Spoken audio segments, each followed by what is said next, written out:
Betul-betul, lawan kita itu luar biasa. Uangnya banyak bener.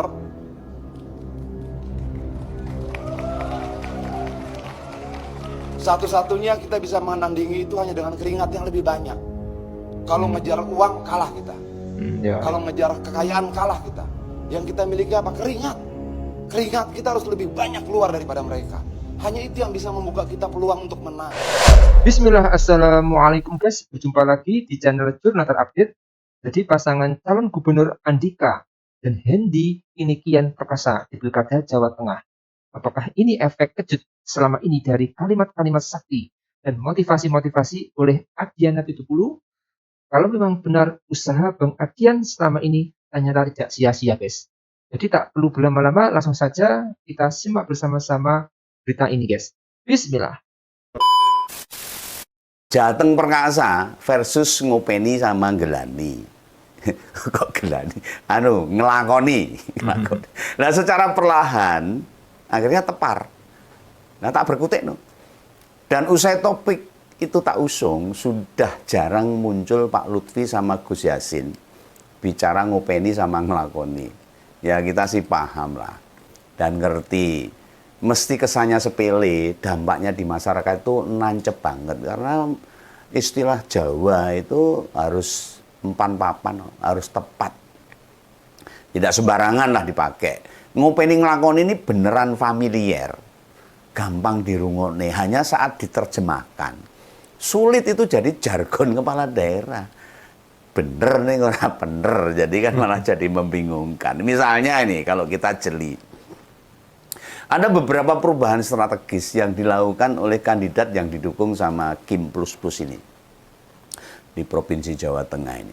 Ini mereka rodok berkurang, pemberitaannya rodok sepi ini. Tidak seperti sebelumnya itu. Apakah sekarang masih mengevaluasi atau merefleksi diri, lalu menata ulang buat menghadapi sisa waktu kampanye yang tinggal 2 minggu ini? Nah, Bung Kawan nggak tahu. Ya memang terlihat tidak seperti sebelumnya. Setidaknya ini tak amati di media sosial, medsos dan sebagainya, di pemberitaan lah, di obrolan wedangan barang itu saya ngamati ini. Wes jarang orang membicarakan Pak Lutfi. Ya entah karena wes orang menarik, tidak ada sesuatu yang baru, atau ada faktor lain yang mempengaruhi, ya entahlah. Mungkin ya karena ingat tentang citra kepolisian ya bisa. Ini menurut perkiraan saya lah. Ya yang intinya itu. Orang makin besar nih perhatiannya itu sama Pak Andika dengan Mas Hendy ini. Ini di lapangan ini. Nah, kondisi keduanya kayak berbalik. Oh. Pak Andika, Hendy makin gegirisi. Lah Ahmad Lutfi makin nggak percaya diri ini. Kita tahu lah, bila secara dukungan, baik dukungan partai, tokoh, elit maupun finansial, Pak Andika sama Mas Hendy jelas kalah jauh. Atau ini hanya strategi Kim Plus Plus, nanti pakai strategi pilpres lagi, gerutuk lagi, pakai duit sampai sembako dengan bantuan Pak Jokowi dan Gibran. Ya enggak tahu ini, tapi memang harus Mas Andika dan Mas Hendy harus waspada ini. Bagi Om Begawan, letak blunder atau makin merosetnya kubunya Pak Lutfi dan Gus Yassin ya malah dari terus-terusan di-endorse sama Pak Jokowi itu tadi. Atau diangkat-angkat sama mantan presiden lah. Nah secara umum jangan dikira loh, bertemu maupun seolah-olah dibantu Pak Jokowi itu menguntungkan. Belum tentu. Wong Jawa itu yang mesti diambil tuh hatinya, dipangku ben gletrak. Dipangku ben ngantuk terus mati itu. Nah seorang penguasa yang baru saja turun tahta loh, lantas bukan menikmati hari-harinya bersama keluarga, atau merefleksikan diri, atau wirid, berpikir tentang apa yang pernah dilakukan selama dia menjabat. Malah terus-menerus menerima tamu politik kok. Itu kesalahan besar loh. Dalam falsafah Jawa itu dikenal dengan mandek mandito, yang bermakna ini. Mungkin banyak orang Jawa sudah gak ngerti artinya. Hanya saja bila diukur dengan kepantasan, ya nggak pas itu. Berhenti jadi presiden atau mandek jadi pandito. Anaknya kan sudah wakil presiden. Apa masih kurang gitu. Yang pasti sorotan yang dilihat publik Hadirnya Pak Lutfi ini lebih kayak mewakili kepentingan mantan presiden aja dibandingkan mau memperjuangkan kepentingan rakyat. Sedangkan apa yang Pak Jokowi lakukan tidak pernah kita lihat di mantan presiden sebelumnya itu.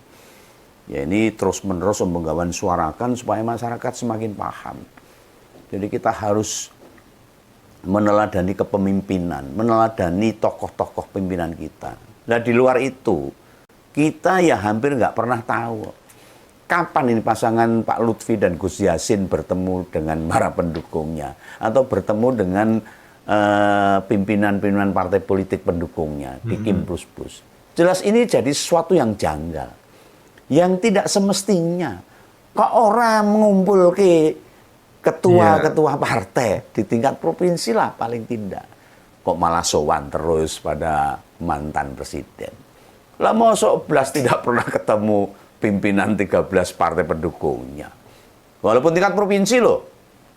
Lah apakah para ketua DPD atau DPW partai menolak ketemu Pak Lutfi sama Gus Yassin? Ya saya nggak tahu juga. Atau justru pasangan yang diusung Ki Plus Plus ini tidak menganggap penting dukungan partai. Dia pede dengan relawannya yang teng kemeruyu itu. Apalagi yang Solo, relawannya kemeruyu itu. Karena Pak Jokowi di Solo. Nah ingat loh, secara elektabilitas Pak Andika sama Pak Hendi itu terus naik, menanjak, hingga nyalip ngepot. Rakyat melihat sendiri, keduanya tak pernah lelah berhenti. Terus-menerus berkeliling Jawa Tengah dengan dibantu oleh roda partai dari PDI Perjuangan. Kampanye bertemu masyarakat secara langsung, jelas lebih efektif dibandingkan bersuara dengan para elit. Ini mengingatkan aja lah. Nih para calon kepala daerah kan mau memperjuangkan kepentingan rakyat. Bukan kepentingan partai toh. Lawang bila merujuk survei Litbang Kompas saja, dukungan Gen Z atau anak-anak muda itu lebih besar ke kandidat dari PDI Perjuangan ini. Andika Perkasa. Mereka mendapat 36,2%, sementara kubu lawannya hanya 25,5%. Itu dari milenial. Pemilih Nasdem dan Demokrat yang memilih Pak Andika serta Mas Hendi itu tembus 40%. Dan 46% yang ke Pak Lutfi cuma 20% dan 30%. Ya jauh banget lah.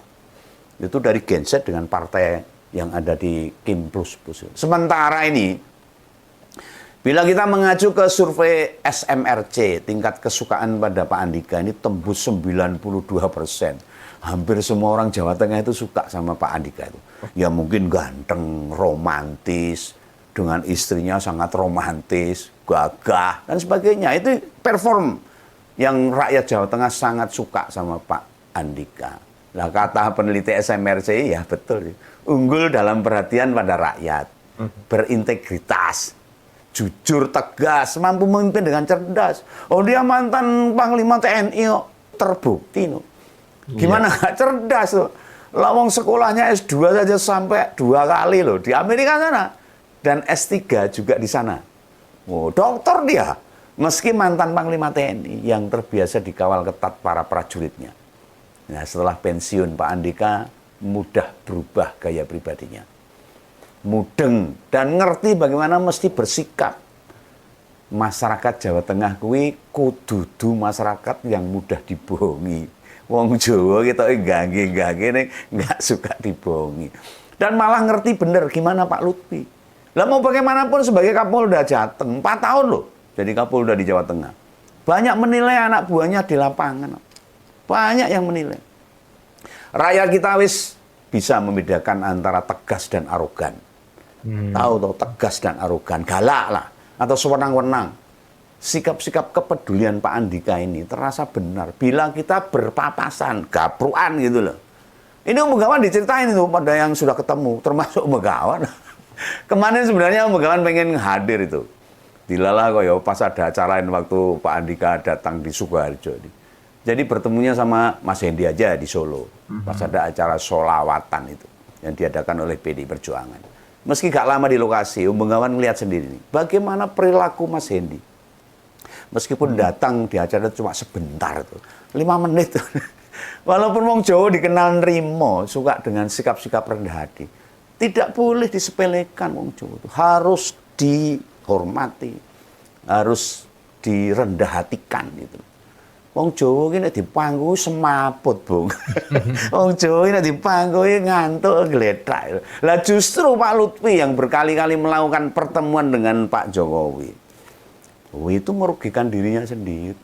Kita kan melihat toh.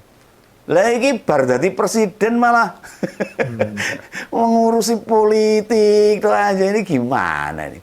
Apa memang nggak kurang punya jabatan wali kota, gubernur sampai presiden? Masih kurang ini Pak Jokowi, masih cawe-cawe masalah pilkada ini.